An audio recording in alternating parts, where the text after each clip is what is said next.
Hey, everybody. Today is a good day, even though it's raining and it's a Thursday and it's not Friday and the weekend's not here. But that's good because that gives us time to work on some stuff. So today, I got in some stuff here. This is what we're going to do. We are going to do an unboxing and see what I got here. Yeah, because there is some parts in here for a little bit of all over the spectrum. Well, mainly just that one and that one. But, yeah. We're going to grab our handy dandy razor blade. Because I can't find any of my knives. Oh, I know where my knives are. But normally I would open this with my pocket knife. But I left that at work. And I'm not going to bother opening my packages here with my machete because I don't want my channel getting demonetized. But in this first box we have foams. These are the silicone foams I ordered. Oh man, they're in Jura foams. These are 1.9s. And I got one, not only one, but two sets. Because one set is going in the Red Cat Gen 8. The other set is going in the G-Made Buffalo. So, these are pretty cool. And there's multiple reasons I have went this route in wanting to try these. Anyway, these are the medium foams, which is the blue. I believe the green is the lightest foam and the red is the hardest. But these are the mediums, and they have a really tough sidewall, which will be great for my side hilling. And they're soft and squishy as hell with enough give for the when you're going over rocks and you want your tread portion of your tire to conform. Because the main reason I bought two sets, like I said, they're going a set in each of these things here, these trucks here. The Red Cat Gen 8, I currently have a set of Amazon dual stage foams in this truck, in this rig here. And these Amazon foams are way too hard on the sidewall, and they actually bulge the tires out, which you can see there. It's actually starting to come off of the rim because the sidewall support is way too stiff, and it's really pushing it out. Plus, which is nice because it doesn't give me any rollover on during the side hills, which is what you want, but it's too stiff even to really conform to where other obstacles to where these will be perfect. Because this rig is really heavy. It's the heaviest rig I own. That Red Cat Gen 8 is heavier than the TRX4 High Trail, believe it or not. But I do plan in the future to be completely, for the most part, not 100%, but majority of percentage of rebuilding this truck. I'm going to be tearing it down in the very near future and rebuilding it back up differently to hopefully get it to perform a little bit better.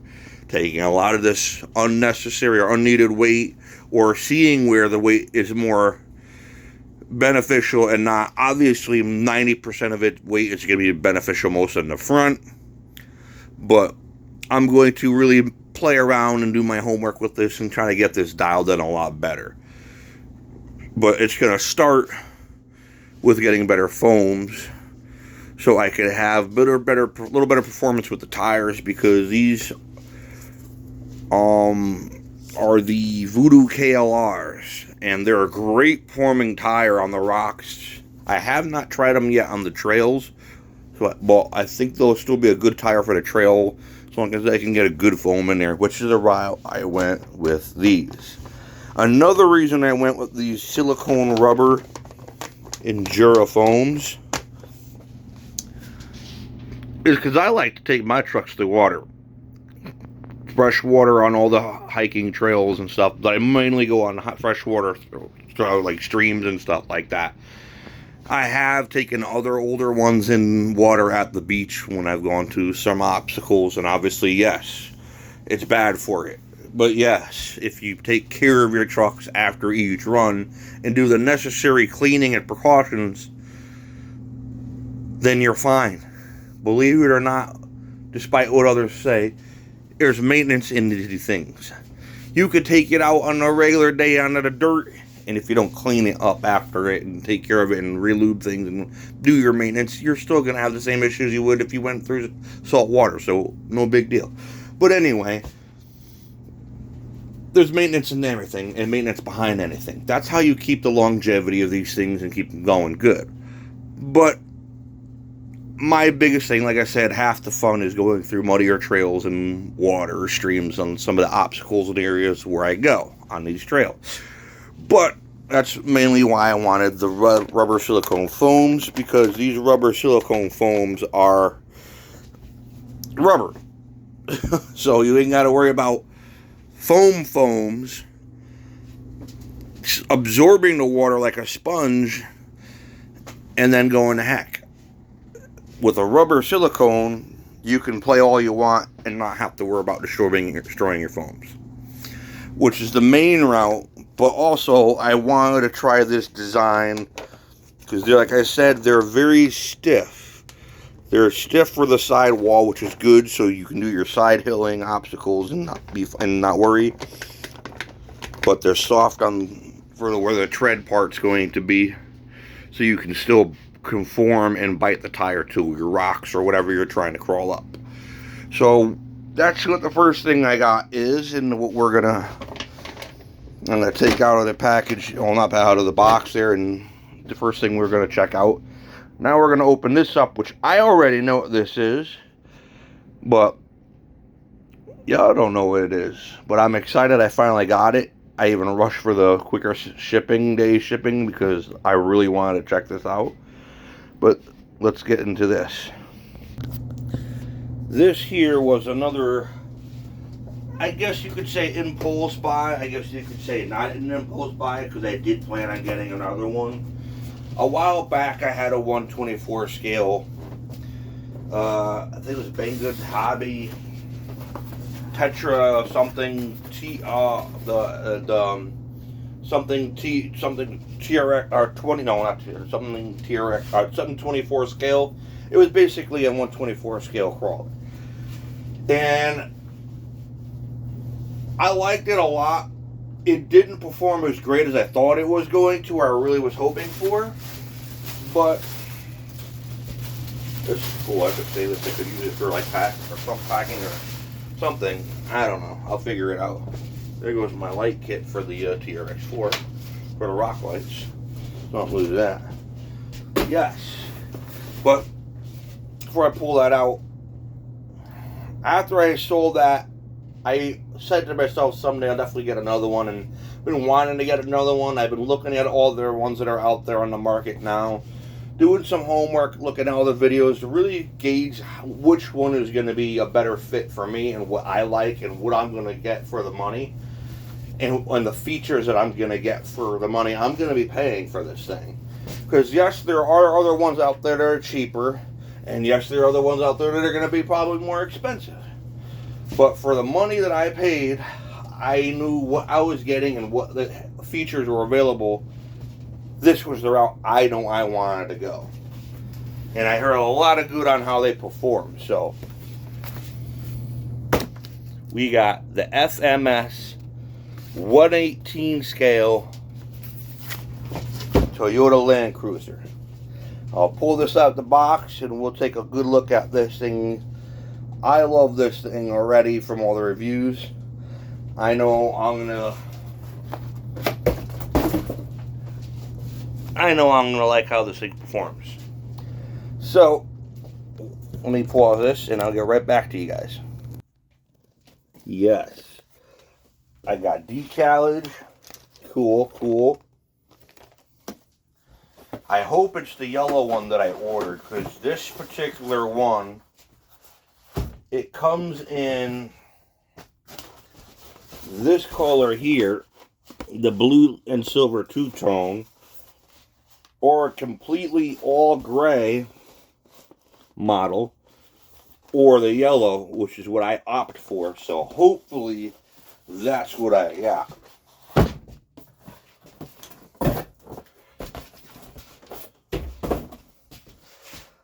Alright. Packaging looks pretty cool. They're really detailed. Oh, there you go, right there. Now you can really see the three model colors. There's your blue and silver, your yellow, or your all gray. So let's try and get this out of the box somehow. This packing is...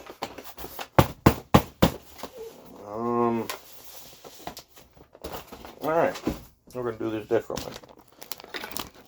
As nice as the packing is, it's hard as heck to get out. So, we're going to do one of these. And that comes off now. Oh, that's cool. Even says f.M.S in the foam.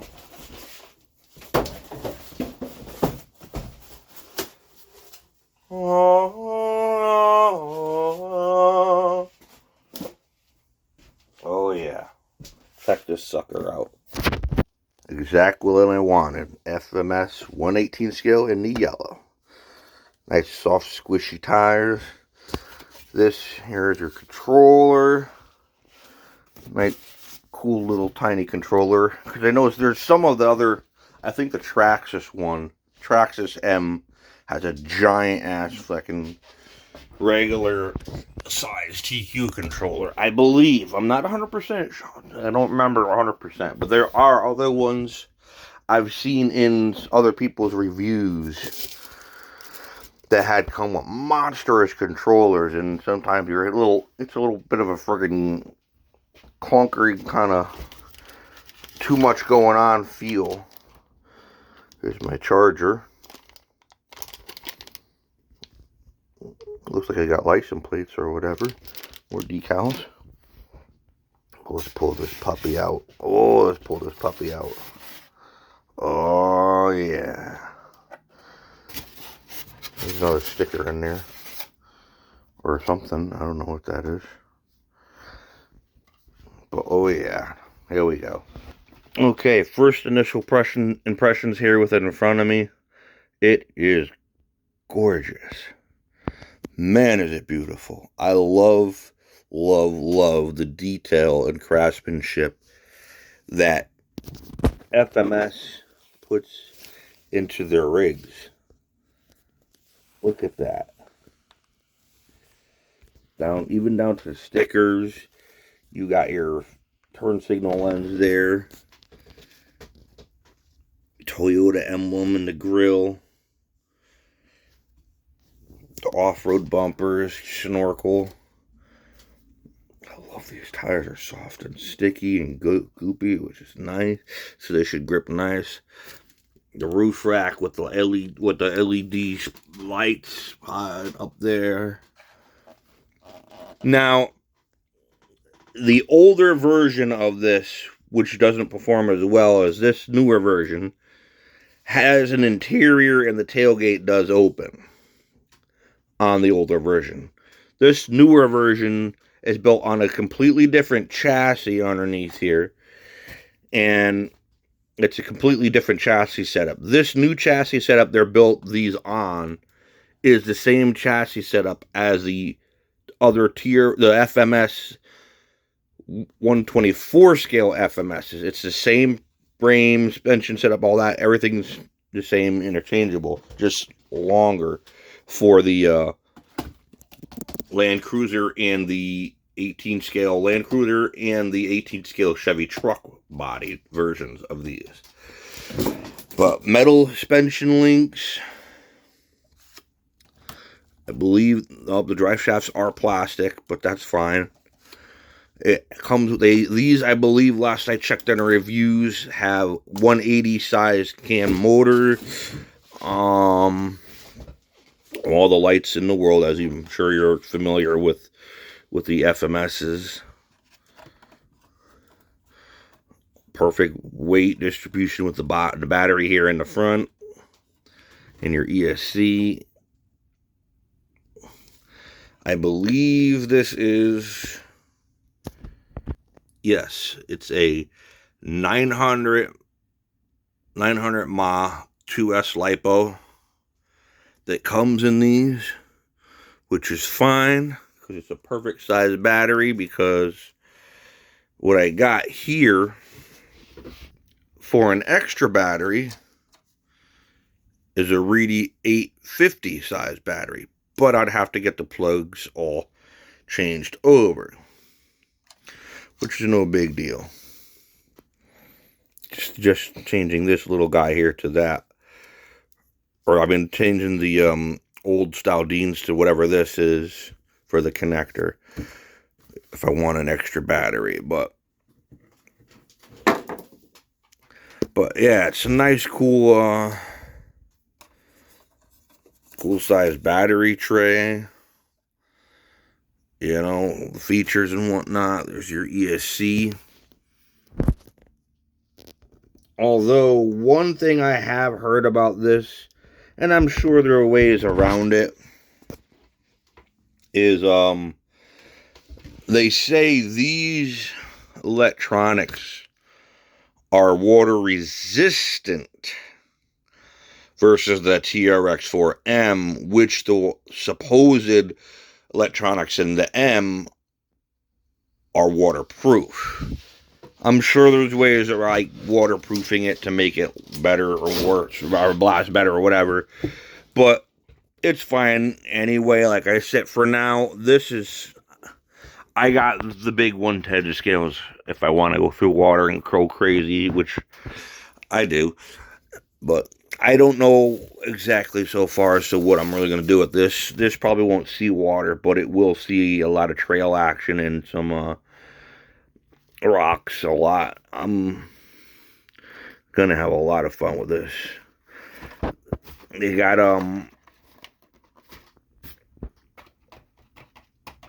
oil filled shocks, which is awesome.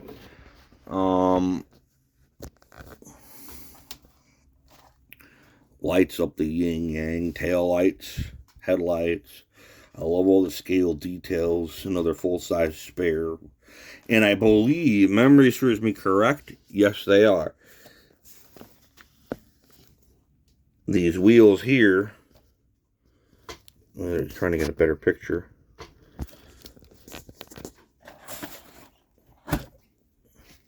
There you go.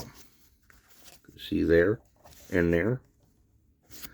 These wheels are beadlocks. Factory beadlock wheels. Oh yeah, you don't get that with the TRX4M. I believe they're not. The factory Traxxas TRX4Ms, I believe, are not beadlocks from the factory. These are. Even though I did order already a set of Endura steel wagon wheel style beadlocks for this, which will be coming in and going on down the road. I do, when I find the right tire I want to use, or if I really like these stock tires, I'll throw the stock tires on those wheels. I don't care. But I'm curious to see get my honest opinion on how it performs stock. And then after, I'm probably only doing small, light little mods to this, because I've seen so many videos of this thing kicking butt out there on whatever obstacles anybody's thrown at them. Right up there with the Red Cat Ascent 18 scale, which is a great buy and a great truck too. I could have went that route, but because it's cheapest right now, so I think it's only $100 now still, and then it's supposed to be going up to 120, which is still cheap, or whatever it goes up to. I don't remember, but this is for the money where my money was going. This is what I feel was the best route for what I wanted. I got so much scale, good, cool scale realistics looks and attributes to it. All the lights, portal axles, factory bead locks, weight distribution with the battery and electronics toward the front. This is steel suspension links, steel ladder frame. I mean, this is definitely for the money, in my opinion. In my opinion, for me, because I know everybody's different, and that's fine. I respect that. But for me, going off of my standpoint for what I look for and what I want out of an RC, this was the best bang for my buck for what I wanted, what I was looking for. And I've seen so many good reviews and happy people that were, and no happy owners of f.M.S RCs, not just the 18 scales, but even their 110s, their 1/8 scales, or whatever else they have out there. They're really happy with the products, and I know I'm going to be happy with this, so I will definitely be getting some more footage and videos of this thing out and playing outside with this thing, and as well as other places I take it to, and definitely. But for now, that's just a quick little review on this thing and some of the other stuff that I got today, finally in the mail. But that's pretty much it. I'm really happy with it. Let me see if I can throw the booted battery in it and see what's going on. If I get any lights or whatever, figure out how to use a controller and whatnot. And then, yeah, hold on. Alright. Looks like we have it all plugged in. Close the hood. Got decent steering. That might be something I upgrade. It's got to be in the high gear because it's pretty jumpy. I don't know which channel is which. I'm going to have to go through everything. And that's the lights, channel 3. And my turn signals, which everybody seems to hate. Headlights. The lights up top. Now they're brighter. Press the controller again on channel 4. And now I got flashers. This must be, oh yeah. Oh.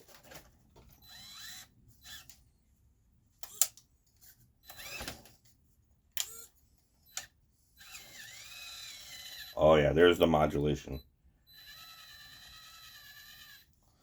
Channel 3 is the transmission.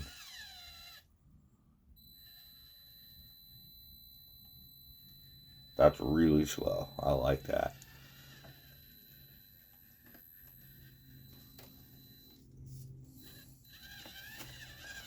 Alright, so all the way to the left setting is slow. In the center is a neutral. For some reason there's a neutral. And then all the way to the right, the last click on channel 3 is your jumpy speed, your fast. That would be your high gear. Okay. Using my throttle points. Adjustments and all that. Steering trims. Got your binds, all the other stuff. I think. So yeah, the lights are channel 4, so I'm gonna have to go through that trying to remember which windows are which, but I'll get used to it after a while, I'm sure. Only thing I'm not too crazy about right now, which like I said is not a big deal because it can be upgraded down the road, is the steering. I don't got much steering, but it could also be, it's center to center.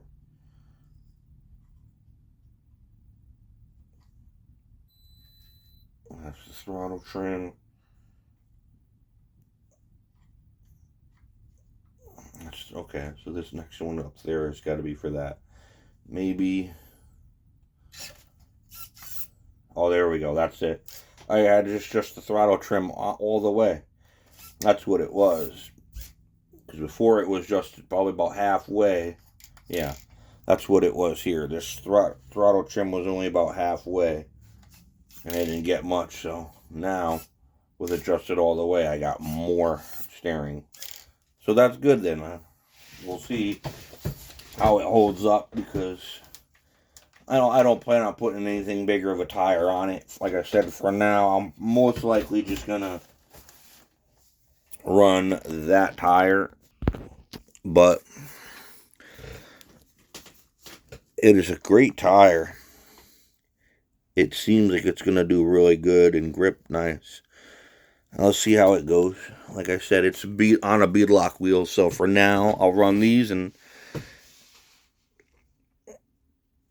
that's pretty much it. I don't plan on putting a bunch of brass at it and going crazy, because the more you put into these dang things, the less fun you have, because it's just, yeah, you make them all more capable by building them up, putting more money into them, but this thing's got every practically metal or brass aluminum part in it, in this Red Cat, and it's too heavy. It's too heavy to the point now where it doesn't do anywhere near as good as that G-Made Buffalo 110. And the G-Made Buffalo is bone stock with no weight. So it just goes to show you, sometimes you're better off leaving shit alone and just having fun with it, rather than throwing all the money into something. Oh, I gotta make it good, I gotta make it do this, I gotta make it crawl, or whatever. You're only gonna shoot yourself in the foot. I mean, yes, in some cases it's good to help with some kind of weight to give you a little more help where you might find that you need it when you're crawling on certain obstacles on the trail, but again, these are meant to be trail trucks, trail rigs. They do get a kind of misconception with rock crawlers, because they use rock crawlers in the name of these things to kind of, make them sound like a little bit of everything. But at the end of the day, it's what you want to do with your rig, how you want to build it. If you're willing to put the money into it, oh well and good. You got to find out what's for you. Find out how you want to have your rig set up. If you plan on just doing crawling on the trails and just enjoying the trails, keeping it simple, keeping it fun, keeping it cheap and affordable, stick with that route. There's nothing wrong with it. That's what I like doing.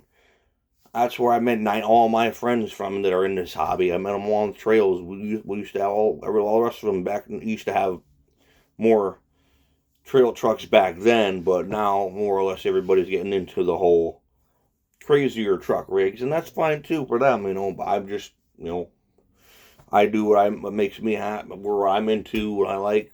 I like keeping the aspect cheap about it, because I find that I have more fun keeping it more affordable and not getting into crazy shit, because at the end of the day, when life happens, you got to pay your bills. You got to keep on top of other stuff. So you do what you can afford. You do what you find makes you happy. That's all. At the end of the day, it's a hobby, and that's all hobbies are for, is doing things to make you happy. But that's pretty much it for this video. I will post some more videos later as I get into some action footage with this thing, to really see how fun this thing is and whatnot. And then other upgrades down the road, if and when I do, or whatever I'm gonna end up doing, which probably ain't gonna be much, like I said, for this thing. But there's still other crawlers and stuff too, like these here. I will be posting the videos on these. Those foams will be going into these J-Concepts ruptures I just picked up. Nice sticky, good, soft, squishy tire, and mounted on these wagon wheels. And then put on the G-Made Buffalo when I get that back. That currently is at the hobby shop in a getting repaired state of, yeah. something for some reason or another happened. Maybe when I was trying to attempt putting the brushless fusion in it, I must have done something or a mess, or got something loose in it, or something must have fell out of line in the transmission to kind of got it all screwed up or the transfer case. And now that's why, for some reason or another, that I have no movement out of it.